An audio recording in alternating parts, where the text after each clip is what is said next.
C'était en 1982. Là, François Mitterrand, il vient au Oradour, mais au fond, il ne prononce pas de discours. C'était particulier. Là aussi. C'est une histoire compliquée.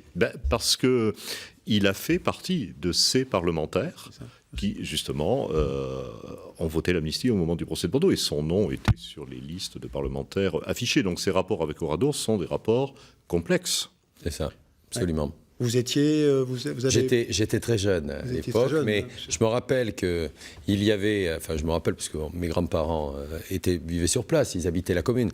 Je me rappelle effectivement que... il ne s'agit pas de parler de François Mitterrand, l'homme politique, mais parler de François Mitterrand, celui qui avait voté la loi d'amnistie. Vous aviez des gens dans la commune qui étaient extrêmement mécontents de sa venue. Il y en avait qui avaient fermé leur volet sur son passage. Ah oui. Ça, Pascal peut le confirmer. Oui, ça n'a pas été une visite simple. Pas été une visite simple. Mais quand il est revenu en 1994 pour le 50e anniversaire, les choses étaient apaisées. C'était apuré. Mais il était normal. En 82, on recevait le président de la République qui avait été élu démocratiquement par les Français. Voilà, donc c'était pas François Mitterrand, le parlementaire. Oui, celui qui avait signé l'amnistie. Voilà. Alors vous le disiez, il revient en 94, le 10 juin, à l'occasion du cinquantenaire du massacre. Là, il est accompagné d'Édouard Balladur, oui, puisqu'on est dans un cas de cohabitation. Est-ce que, au fond, ça crée une situation particulière? Il y a le Premier ministre qui n'est pas de son bord politique. Ça se passe comment? Alors moi j'étais élu à l'époque, donc je peux en parler un petit peu. Ça s'est passé de manière tout à fait convenable.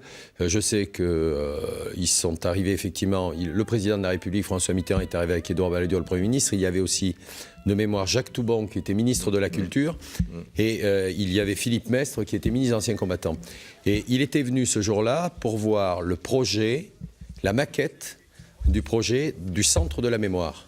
Et voilà, j'ai ce souvenir-là, effectivement. Tout à fait. Donc qui était un projet extrêmement important pour l'avenir et puis pour très bel ouvrage pédagogique. Et je sais on est venu lui présenter la maquette. Voilà. Donc lui aussi avait souhaité, lors de cette commémoration, qui était préparée longtemps à l'avance, puisqu'elle était préparée quasiment depuis un an à l'avance, depuis 1993, il souhaitait qu'il y ait également la présence des enfants. Les enfants, c'est le symbole, l'innocence meurtrie à Oradour. Et donc, il souhaitait également la présence des enfants. Il y en avait un d'ailleurs qui chantait l'oiseau du paradis, un jeune garçon. Voilà. Très bien d'ailleurs. Oui. Vous y étiez, Pascal Plat? Je me souviens très bien de cette visite, oui.